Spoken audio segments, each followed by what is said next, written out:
Еспас е добро познато име и секоја негова генерација ефикасно одговараше на очекувањата на купувачите.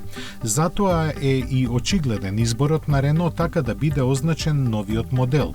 Со него ќе започне ново поглавје во кое тој ќе биде олицетворение на ревитализацијата на брендот, истовремено останувајќи им лојален на претходните генерации. Појавувајќи се пред 4 децении веднаш по Plymouth Voyager, Еспас заедно со него го промовираше практично непознатиот моноволуменски концепт на пазарот. Гениалната функционалност и просторноста не само што го направија еден од најуспешните модели на Рено, туку и придонесоа за масовно ширење на овој тип возила низ сите сегменти.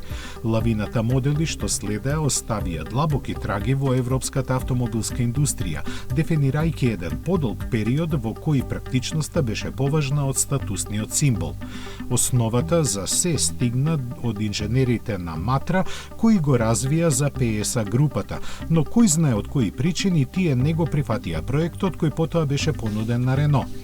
Одличната аеродинамика што ја имаше и покрај кутиестиот облик, беше основа за уверливи перформанси, а современиот производствен процес за долготрајноста.